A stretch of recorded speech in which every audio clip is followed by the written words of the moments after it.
Bonjour à tous, je m'appelle Serine Muntaga Cham et je présente notre projet de gestion académique en langage C réalisé avec Mohamed Lo et Cheikh Ahmed Tidjandja. Ce programme permet de gérer facilement les étudiants, les matières, les classes et les notes avec des options comme ajouter, modifier, rechercher ou encore associer des matières à des classes. Tout est stocké dans des fichiers CSV et c'est simple à utiliser avec des affichages clairs. Dans cette vidéo, on va vous montrer comment ça marche et expliquer comment on l'a construit. Allez, c'est parti. Ici, on peut directement voir le code. Là, on a les différents fichiers CSV. On a ici, par exemple, le fichier classe.csv qui permet de stocker les classes avec leurs ID et leurs noms. Là, on a des classes que j'ai déjà mis. On a terminal ID1 et zone ID2. On a la même chose pour les étudiants.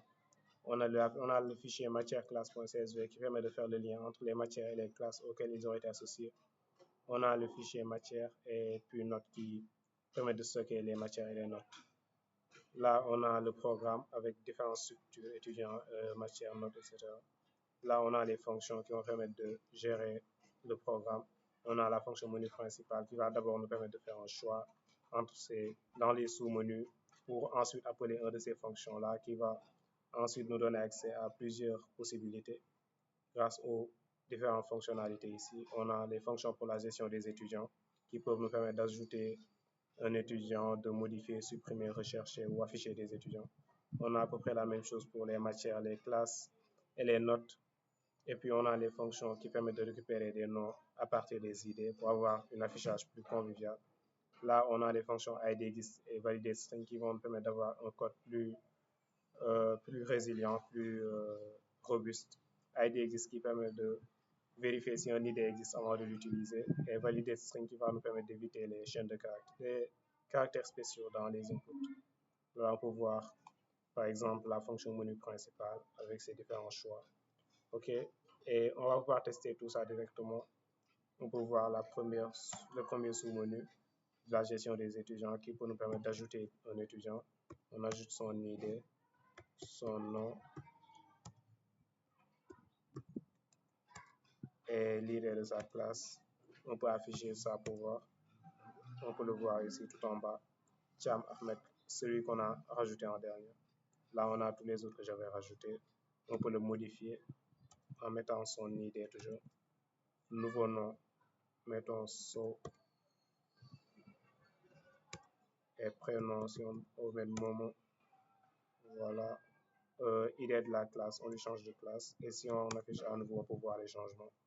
On peut aussi le rechercher grâce à l'option 4. On met juste le début, mettons SO. Tous les noms qui commencent par SO, on a SO pour Moussa et SO pour Momo aussi. On peut maintenant le supprimer. On met juste son ID et si on affiche à nouveau, on voit qu'il n'est plus là. On peut maintenant sortir en choisissant l'option 6.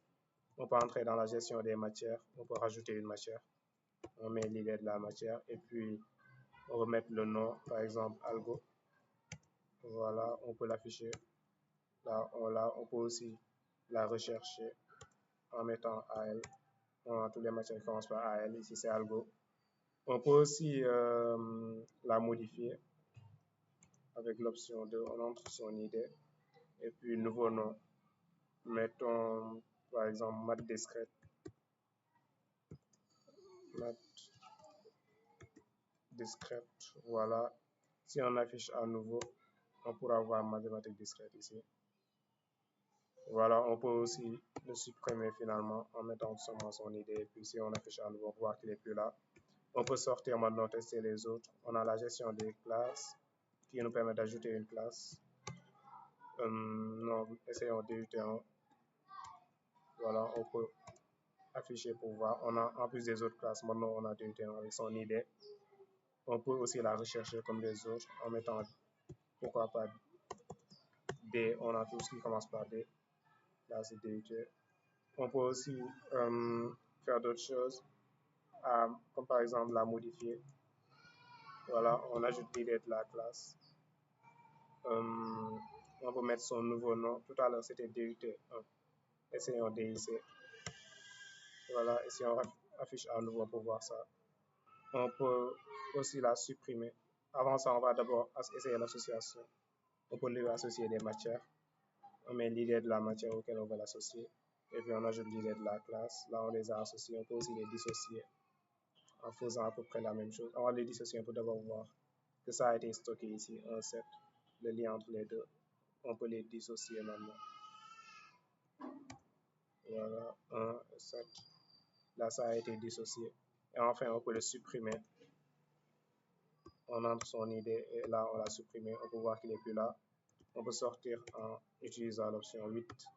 Là, on peut entrer dans la gestion des notes avec les 3 façons de mettre une note. On va d'abord tester la première, rajouter la note d'un étudiant dans une matière. On va juste mettre l'idée de l'étudiant et l'idée de la matière. Et puis, on peut mettre les notes DS et CC. Pour afficher ça, on a l'option 4. Voilà. On peut rajouter l'idée de l'étudiant et l'idée de la matière. Là, on a les notes qu'on avait entrées et le nom de l'étudiant. On peut maintenant tester la deuxième possibilité, ajouter le nom, les notes de l'étudiant dans toutes les matières. OK, on met l'idée de l'étudiant et puis on va entrer les notes pour toutes les matières.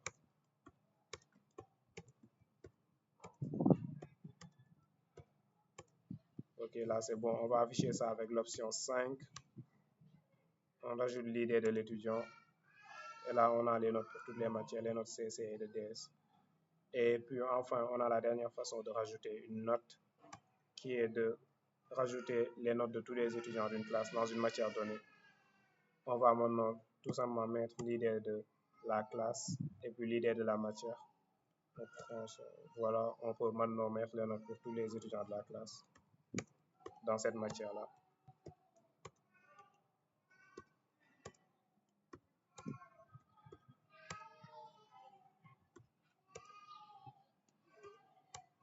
Et voilà, là, on a les notes de tous les étudiants de la classe dans cette matière. On peut afficher ça avec l'option 6. On met juste les différentes idées, l'idée de la classe et l'idée de la matière. Voilà, et on a en output tous les notes des élèves de terminale en philosophie. Voilà. En sachant que philosophie, c'est la matière qui a pour ID 3. Voilà. Et enfin, on peut retourner avec l'option 7. Et puis, on peut quitter proprement le programme en appuyant sur 5. Voilà, on est ressorti. Là, on a pu voir dans les grandes lignes notre programme. Merci d'avoir suivi. N'hésitez pas à tester directement le code pour pouvoir voir toutes les autres fonctionnalités ou choses qu'on n'a peut-être pas eu le temps de voir ici. Merci beaucoup.